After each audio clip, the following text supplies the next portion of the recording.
Hello, it's Caitlin here. And I'm gonna do a question and answer type of thing that I saw on YouTube because with my recent discovery of online resources for mental health support, I've been directed to various people's YouTube channels who are also like me that want to share their story and that, want to get things out there and that we all have this network of support. And there was a YouTube user, there is, I mean, she still makes videos.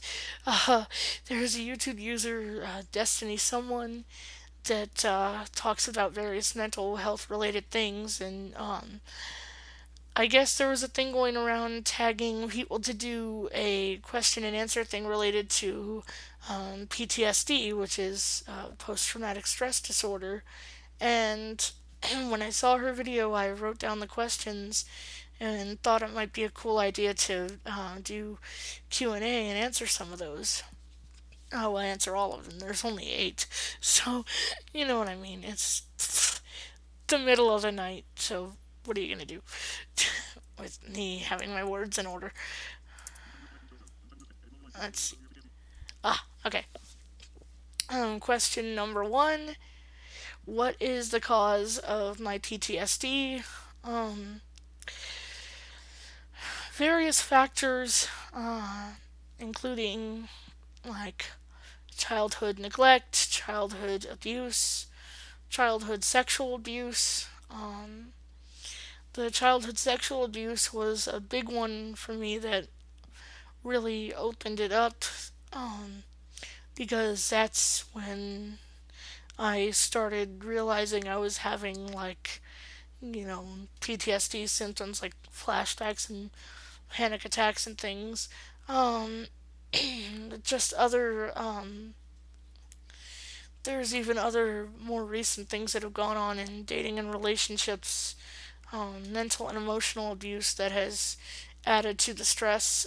Plus, not to mention just the general dysfunction, uh, the negative traits of my family system growing up. And I say this because I still love my family and I still honor and value the positive traits, but I also see the truth in their negative traits as well. Um, and so, yeah, and then the grief and loss. I've lost a lot of people over the years in my family, um, and I've lost a couple of friends.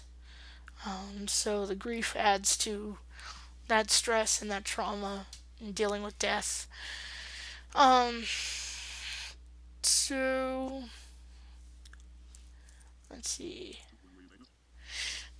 Okay, question number 2. When was I diagnosed with PTSD? Um, well, I remember being diagnosed when I was age 14, but apparently it never stuck to my, you know, medical records or health records because the only diagnosis that's currently in the system right now is depressive disorder not otherwise specified.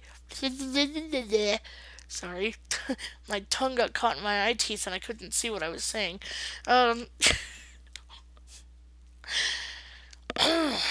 but I remember it was a therapist I had from age 11 to age 15, and when I was about either 13 or 14, she explained to me about PTSD and that it wasn't just a thing that happens to war veterans, and that she believed very strongly that I have it. And now that I knew of the facts, I just took it as a diagnosis of this is something that is in my treatment plan, something I have to be aware that, okay, I have this and it needs to be treated.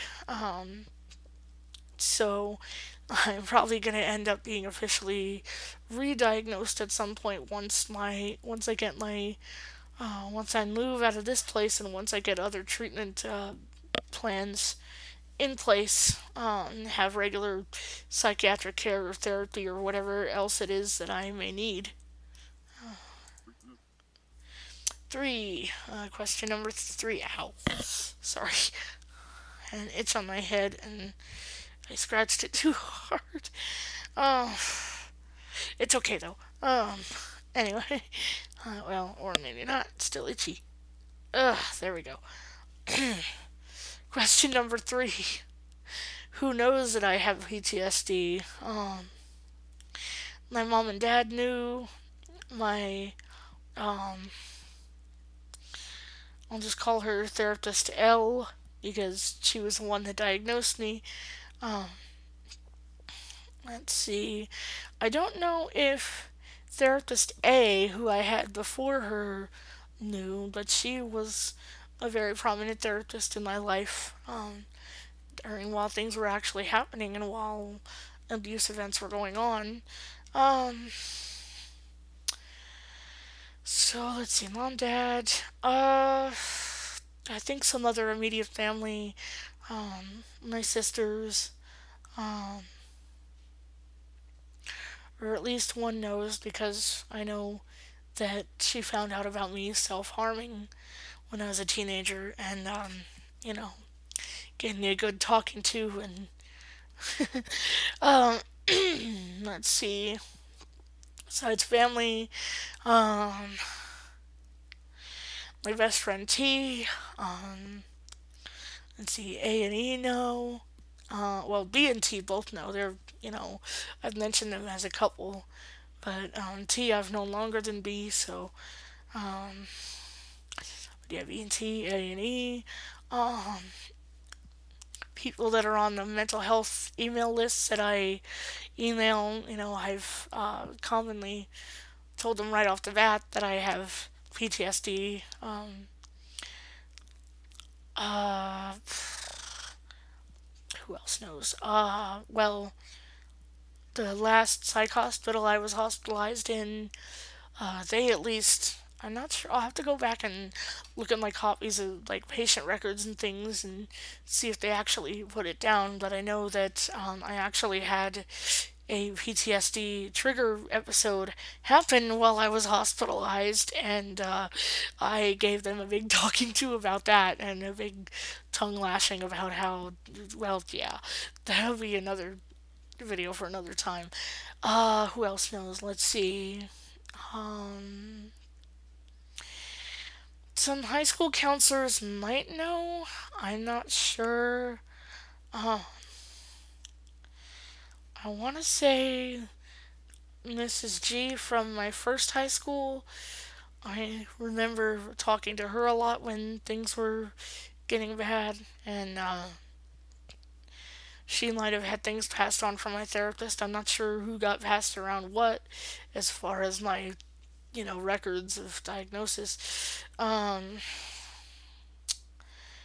don't know if anybody else in high school. Oh, I definitely know that M and N, uh, who are two sisters, friends of mine, two sisters I went to school with. Well, those two are sisters among themselves, and then I'm their friend. But well, I remember M definitely realizing that I was having a PTSD flashback or just outburst when we went to camp one year.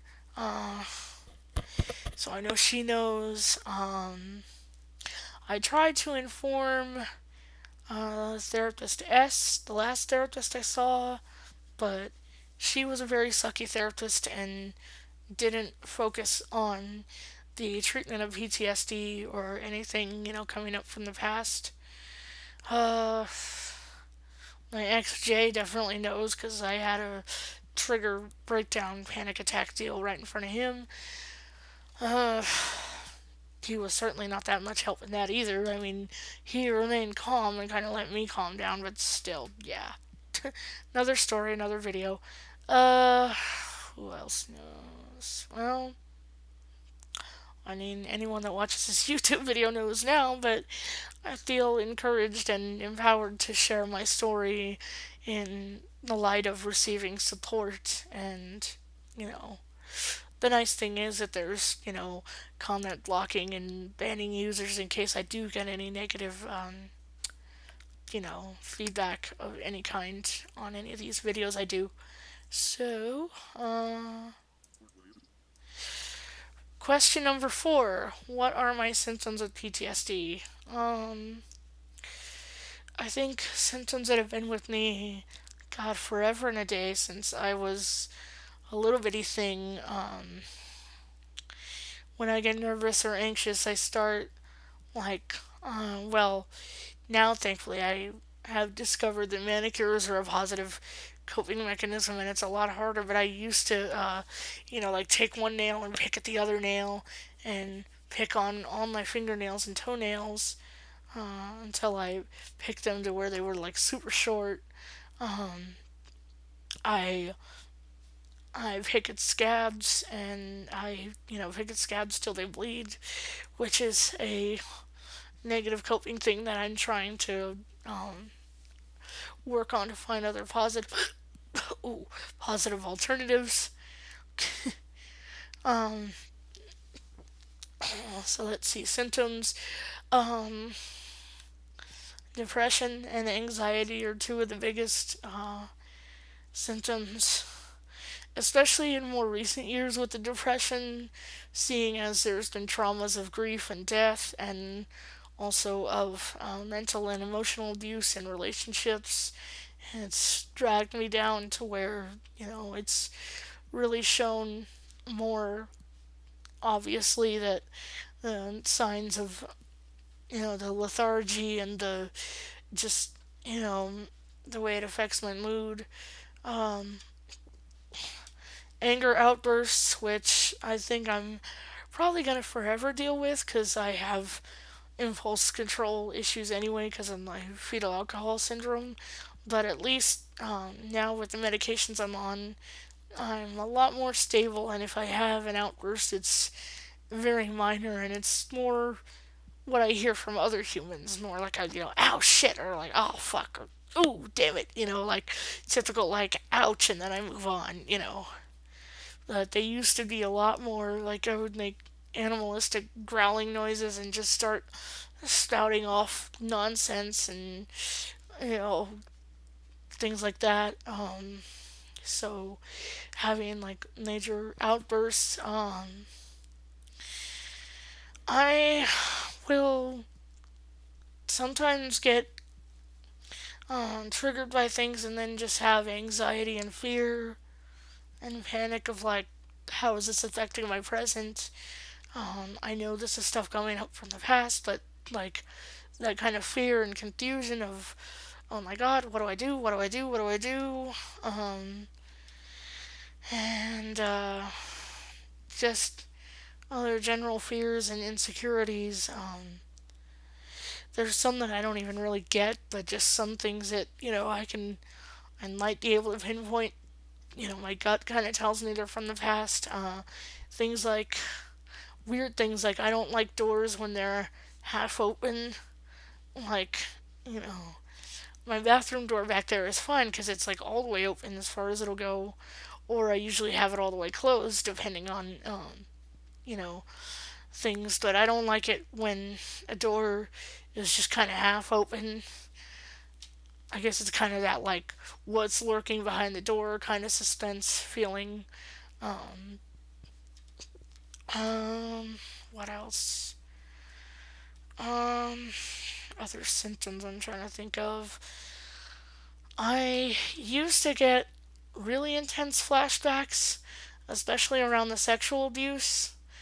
Um, Especially like around ages 10 and 11, when it was because I was molested when I was 9, so ages 10 and 11 were really big triggery flashback, times for me. There were certain even little triggers that would remind me, and I'd have to tell people like, don't, don't have that trigger around me, or don't like do that or say that or think that, or it's gonna, I used to be a lot more.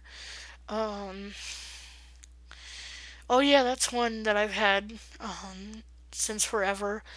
I startle like um I startle surprisingly easily. I mean, I don't thankfully jump at like every little thing, but um I startle, especially like if I'm being called from another room in a certain way. It's funny, not everybody who calls me from another room will startle me.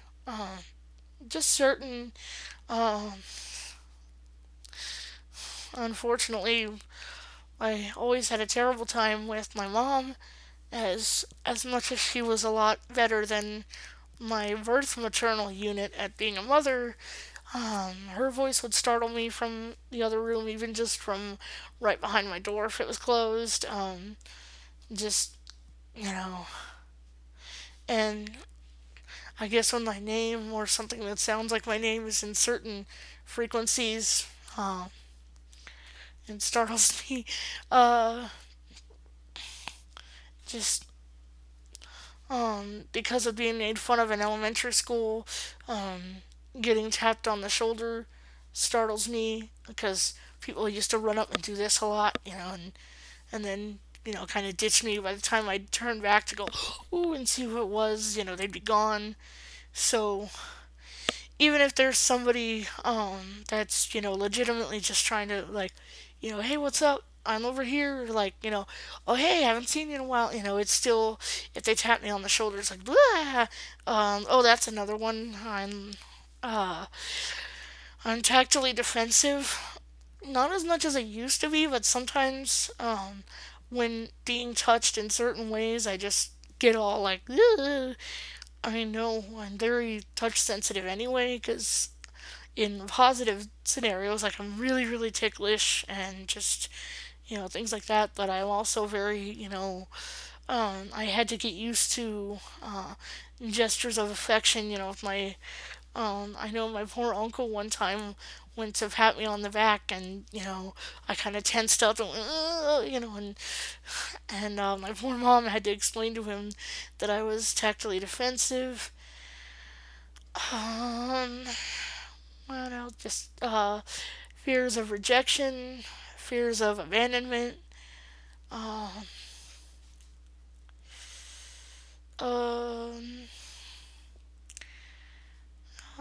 yeah, I think that's pretty much a good listing of my symptoms. Let's see. Question number 5. What is the hardest part of living with PTSD? Ugh. I think the hardest part, and I don't know if it's just PTSD exclusive, or I'm sure it probably happens with other mental illness. I mean, I only have PTSD, depression, and anxiety, so I can't speak for somebody that has a personality disorder or like schizophrenia or anything. I can't speak for that type of thing because I don't have any experience. Whoa, sorry. Speaking of startling easily, I got a Skype alert. Um, uh, but hardest part for me, I think, is that you know I'll have wonderful days where I think life is going so great, or I'll just be like plowing through and being like super determined and think I'm getting so much accomplished and just do like all that I can to have a positive experience of living in the moment and do what I need to do and get through it all and blah blah blah blah. And then like one little thing could trigger me or bring me down, or I could get just, bad news, and like just the human experience of, just when you thought things were going great, you get like one bit of bad news that kind of bogs you down. And, yes, it's something that might be resolved. Like, for example, this last week with trying to make phone calls and finding out, like, oh, this service can't take me because of this. And the better part of me is thinking, well, yeah, it's just another bit of bad news. I can call another service and see if they'll take me. But my PTSD affected brain is saying, like, oh my god, they rejected me, they don't care about me, I'm alone, I have no support, and then I get into the fears of rejection and the trauma of neglect, and just, um, the hardest part is also when I am symptomatic, trying to get myself back on an even keel and stabilized. It is a lot easier with the medicine that I'm taking. I will grant that. The Lexapro and the Vistaril are lifesavers in terms of that. Um, but then sometimes they can be, well, Lexapro not so much, but I know Vistaril, for example, I took it at 4 in the morning, yesterday to relieve insomnia, and slept through the whole day and didn't wake up till 8:30 at night. So, it robs me of another day of living. Um, when I had things that I wanted to do and plans that I wanted to make. So I think the general hardest part is being kind of robbed of those moments of life, being knocked on the ground 10, 15 steps behind when I've taken, 2 or 3 steps forward, and just trying to keep stable and get back on my feet. That's the hardest part. Um, and of course, the triggers and having like nobody understand, even if I have like a weird trigger, you know, uh, having. I mean, thankfully, I do have a lot of understanding and supportive people out there, but just just when I end up, you know, getting triggered or or having weird symptoms like either sleeping a lot or having a messed up sleep schedule and staying up at night and sleeping during the day. They say like, "Oh, you're just lazy." Like, "Oh, you need a more routine plan. You need to get up and take action and do things." And I do. I try my best and I do my best, and sometimes I just get thrown for a really weird, wacky loop. And yeah, let's see. Question number 6. What are my positive coping skills for PTSD? Um, Music is my biggest, bestest. It's been my best friend since I was a baby.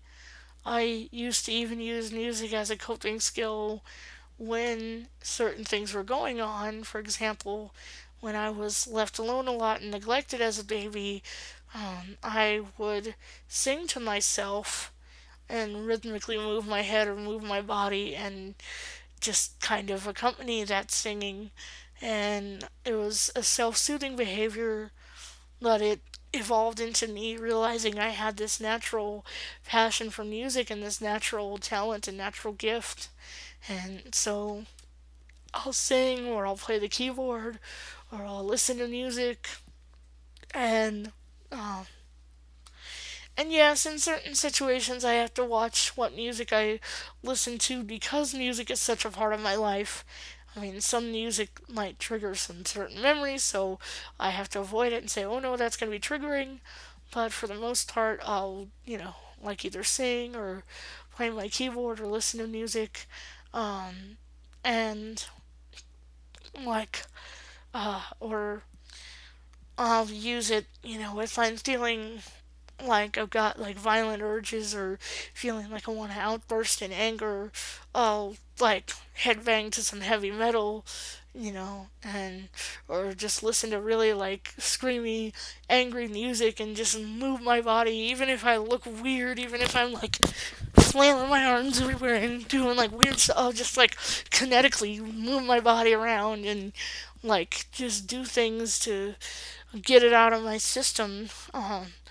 For example, there was a kid's song I got reminded of the other day. I'm gonna shake my sillies out. Well, I kind of sometimes shake my angries out. um, I have got to forgive the light. Ugh, gotta move this bench. Uh, Writing is a positive coping skill of mine. Either, whether it's just putting the message out there in a short Facebook or Twitter status that, I need support or I'm having a rough time, or writing in a journal, which I'm terrible at keeping up with diary style writing or journaling, but I really need to get some support and fire under my ass to journal more often because it does really help. Writing poetry, um, I've actually written songs to deal with some traumatic events, hard times with boyfriends, or difficulties and dysfunctions within the family. Or, when I got a guitar when I was 16, I was writing a lot of songs to deal with the dysfunctional teenage years. Um, so, uh, or even just writing stories, writing poetry. Writing is a good positive coping skill. Uh, Whenever I get the chance or whenever I'm in the right kind of state of mind to remember to do this, I meditate. I do anything from just simple deep breathing to like just you know grounding and centering myself in the present moment. If it's meditation to help with avoiding an outburst, kind of deep breathing, counting to 10, that kind of thing, or being exercising mindfulness, taking a look at the present, and if I'm having negative thoughts, to try and turn it around and be positive, getting used to, like, for example, what I'm working on now is getting used to the sensation of having longer fingernails, and so I spoil myself with manicures so that it's harder to I get acrylic nails, so it's harder to break them or harder to know but sometimes if I feel like maybe the glue's coming loose or I want to rip one off or something, like I had that happen the other day after a shower, and I just, looked at my hand and was like, oh, look at my pretty nails. Oh, feel how shiny they are, and just kind of, giving myself positive reinforcement, like, oh, these are so pretty. Oh, I gotta take special care of them. Oh, they add to my beauty. They're so beautiful, and positive mindfulness stuff like that, which I'm trying to be more, you know, mindful of. Um, I I gotta go to the store and get a thing of hair ties or some kind of elastic bands that are, not only functional but pretty enough, and wear one around my wrist because I learned last summer in the hospital about you wear like a rubber band on your wrist, and if you feel like you're gonna do something that might be harming, like overly scratching or picking or something, you just stop yourself and you go, ah, snap, and the sensation of like I just kind of slap myself on the wrist, to imitate the snapping noise, but like, you take the rubber band, you think, snap, and it that kind of short jarring sensation of like ow, it kind of okay, that kind of took the moment away. That need is over with. Talking to another positive coping skill, talking to my support network, whether it's my friends or um, I kind of have to gauge with my family depending on certain family members and certain times that they're available, and um, they're kind of iffy. They're more in the medium circle, if my support network had like an inner, a medium, and an outer circle, they'd be like on the medium, where as I have like close friends online, friends that I've known over the phone for years, if it's even just a couple of times I've called a crisis line and gotten help from them. In extreme cases, of course, the hospitalization, getting support from them and talking to them. Um, Having a therapist has definitely helped me, and I really hope to get back with a strong and a good trauma therapist as soon as I can get one, because that is going to be a major, even though it's kind of an outside, it still is a way to cope by bringing problems to my therapist and having them, help me solve them. Uh,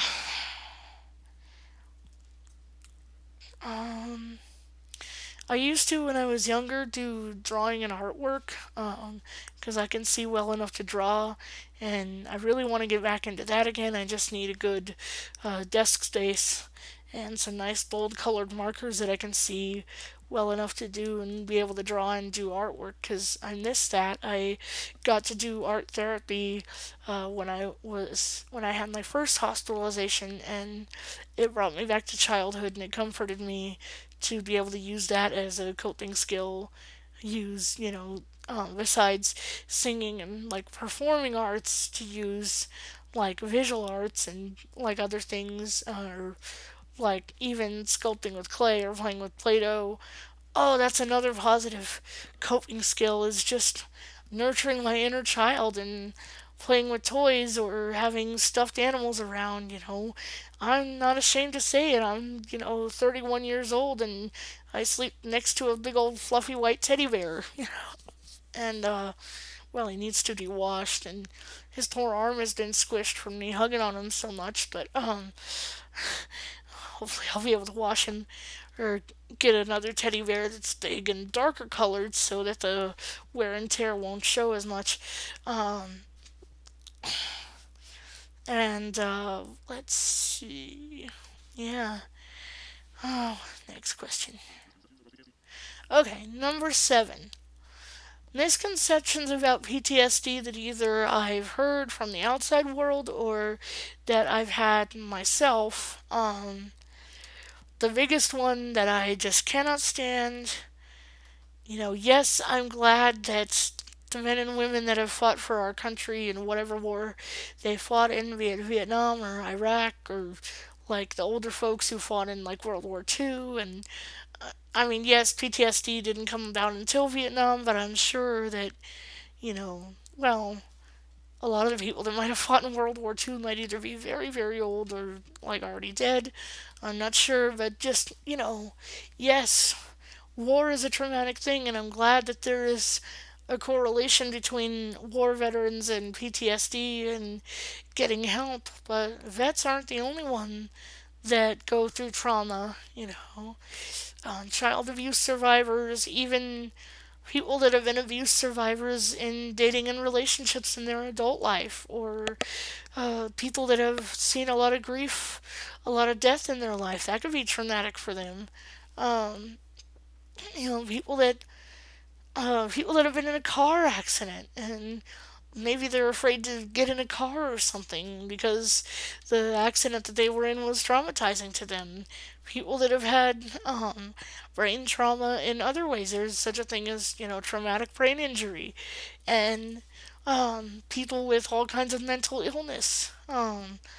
PTSD could be a co-diagnosis along with whatever else they might be dealing with. I mean, for me, I have PTSD, depression, and anxiety. I have like 3 diagnoses, if you will. Diagnoses. I don't know. I'm terrible with plurals. um, um, so yeah, that misconception that PTSD is like a veteran thing. No, there are all kinds of survivors, and it's not just the wounded warriors. There are wounded, everyday civilian warriors that aren't in the military. Um, Other misconceptions. Sometimes people tend to over exaggerate PTSD and think that, oh my god, they're gonna get triggered or flashbacked by like every little thing, or that, it's gonna be that maybe they're up all night with nightmare after nightmare and they toss and turn in their sleep, and it's just, that having PTSD within itself is this vicious circle and this vicious cycle of never ending trauma. No, I mean, sure, it's kind of dulled my shine over the years, and I've had people say, like, oh, you used to be so happy go lucky, and now you're depressed, and now you're this, and now you're that. No, I'm still happy go lucky at times. It's just that my depression is, I'm focusing more on the treatment, which means that, I'm wringing it out. I'm squeezing out the sponge, and all the liquid is coming out that, you didn't realize how much the sponge absorbed until you squeeze out the liquid. And so that misconception, well, it goes both ways. Either that their life is a constant living vicious circle of hell, or that people with PTSD, like, they keep it so stuffed inside that, like, the weirdest things will trigger them, and all of a sudden they're like stuffers that are, fine and dandy one moment and then have outbursts the next. Everybody with PTSD is different. Everybody has different symptoms and different coping mechanisms, whether positive, negative, or both. Let's see, other misconceptions. I used to be wary of medications. Me having a strong family background of alcoholism and drug addiction, I was afraid to introduce new chemicals into my life, and so for because they had talked about when I was a teenager putting me on antidepressants, and my family, of course, being all wary of, because there are certain psychiatric medications that do have addictive properties to them. So they just kind of played it safe and were like, well, we'll use therapy and no meds at all. And, I was in the first hospital I was in when I got hospitalized the first time. They didn't care what I took. I specifically told them I had to watch out for addictive medications, and they gave me an addictive medication to manage my anxiety. But thankfully, I only had it a couple times, and I didn't go out of control with it. Um, Second hospital I was in, at first I was just going for the sake of group therapy and other therapeutic treatments without medication, and I I'm glad now looking back on it, I'm glad that I was in kind of a strict medication supporting hospital, because they gave me a talking to. They said, either you try the possibility of medication, it might work for you, or we're just going to have to send you home the way you are. And I knew in my gut that I wasn't ready to go home, so I tried medication, and it to this day has helped to stabilize some things. And I'm still um, so yeah, misconceptions about medication either like not working at all, or that people are overly medicated with things and it messes them up even more. That's just a general mental health misconception, but I know people with PTSD are starting to be like medicated more because they have other mental health concerns kind of alongside that. Um, Other misconceptions of PTSD, I think, is that um, one I think is that triggers are like when you hear the word trigger, it seems like something that point blank is gonna set you off into some kind of either panic attack or flashback mode or bring up a lot of emotions. Um, but then as you work through things, some things that used to trigger don't even hardly trigger me anymore. Yeah, snakes used to be a big trigger for me when I was a kid, but now they don't. Now I was like, oh, snake, big deal. You know, it's only in certain circumstances, which I'll get into probably in another like story sharing video. But well, to kind of give you a clue, let's just say that as many euphemisms and nicknames and things out there that there are for body parts, when guys talk about their snake, yeah, that's no, that I draw the line there. I don't want that compared to a snake for obvious reasons. Uh, like I know when I one of the thing well now again I can laugh at it because it's a movie and the general movie is funny as hell, but when I saw Meet the Parents and he was going, hey, keep the snake in the cage, son, and I'm going, yeah, but but now I can laugh at it and go, oh jeez. So it all depends. With some triggers, some things don't immediately elicit a panic response or a anxiety or a PTSD, or some things just automatically obviously do.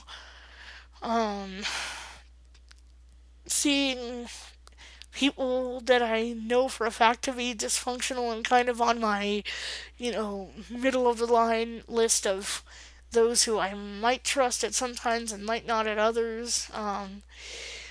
They don't always trigger. Sometimes they do, sometimes they don't. And sometimes am I can cope well enough to talk with them in a positive light about it, and other times I just have to avoid the situation till I'm ready. Um, so there's the whole misconception of PTSD or any mental illness that things are black, white, or set in little, like, this is this and that is that. The be all and end all misconceptions that mental illness is such a gray area because we're all human and our minds are so different. And I have been babbling on about this for so long. Let's see what's next. Would you like to make others have PTSD? Ah, last question, number 8. What would I like to say to others out there who have been diagnosed with PTSD? Well, um, for starters, I'm glad that you either have been clinically diagnosed or that you are aware that you think that, you've looked up the symptoms and you believe that PTSD is something that you might have. Awareness is like the number one key, to problem solving. Admitting that you have these problems, or, oh, sorry, excuse me, or these symptoms, that come up in your life. Admitting it and recognizing it is the first step. Um, I'd also like to say, you know, um, find a support system any way you can. Even if let's say you're trying to look for a therapist and you're having to go through a lot of bureaucratic red tape to get one, and like, or your insurance is screwy or what have you. Maybe you might not be able to get like medically approved mental health treatment, but find even just peer support networks. For me, I live in a very isolating rural situation. We do have local peer support groups that meet face to face, and there are things like behavioral health and organizations like that have I've gone to before and have recognized that I need help. But at the same time, it's difficult to get transportation there. So I found going on email lists or finding YouTube channels or just making these YouTube videos and getting my story out there helps to be a big means of support. Um, just letting people know your unique needs, and having the support for when they're met and when they're not met. Um, Always, as hard as it may be, I've always been a big time optimist. It's just how I've always lived my life. Even when I'm at my most extreme pessimistic lows, I'm still here to tell the story, so Obviously, my attempts at suicide have failed because I have a positive outlook that there's something to live for. So, even if you have to dig deep to find it, or even just take a small step, and if you aren't that much of an optimist about maybe your whole entire life, just look at each day and figure out like what's something positive that happened today, even if it's as simple as like my favorite song played on the radio, or like I talked to a friend, or I got to pet my cat, or like whatever, just have something positive to hold on to each day, or at varying times of the day. Maybe look at different positives. Even if it's as simple as, I just enjoyed the meal I had, that's a moment of enjoyment that you can tack up on your chart of living. Um, and that you're definitely not alone. You are so not alone. Um, and me saying that in front of YouTube to others has all of a sudden made me cry because I struggle with that belief in many things of whether I'm alone or not, in support and, getting my needs met, whether it's mental health or my disabilities or, you know, and me turning the tables and, oh God, and extending a hand to you and just saying, if I could get my hand on camera, jeez, and just saying to you, here, take my hand. You're not alone. I know it's only virtual and I can't come through the screen and hold your hand or give you a hug, but, you know, I'm not alone. You're not alone. We're not alone in this. And,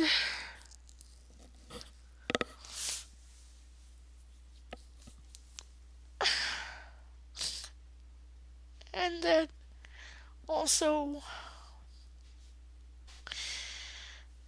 as much as you may not believe it, you know, things from the past that may have added up to the trauma that you've experienced in your life, um, depending on the situations, they're all in the past. They're, they're now, even if the bridges may not be necessarily burned, they're at least bridges that you've, crossed over, and that you don't have to look back and cross to the first side again now that you're on the other side. And, you know, whatever phase of life that you're in right now, if you're watching my videos and, you know, recognizing that I'm in need of support, but I'm also here for support, that, you're in a different stage of your life that's a better place to be. That, kind of alluding to what I said earlier about finding something positive, there's always a better place, a better moment, a better day, a better time, a better person. So maybe you found a therapist and they suck. There's, you recognizing that means that there is a not so sucky therapist ahead. Uh, you know, that you landed yourself in a place to live that you don't like. There's always the option to look around and to move out. Um, there's always something better. And so, with that, having done all the questions for the PTSD tag, I encourage everyone that has a YouTube account and an ability to put videos up on YouTube, if you have PTSD, whether it's clinically diagnosed or that you think you might have it and you're symptomatic, I encourage you to post videos, to have a life a vlog of your life, and to reach out for support and network with people that you find on YouTube, and just so I tag all of you who want to do this um, 8 question answer thingy.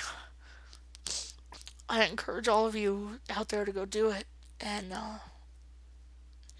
with that, I'm gonna go dab my tears dry and go upload this video. So thank you so much, anyone and everyone who has watched this. Thank you, thank you, thank you, thank you. And uh, I hope that you watch more of my videos as I add to my channel. And if you need support, that you have somewhere to turn.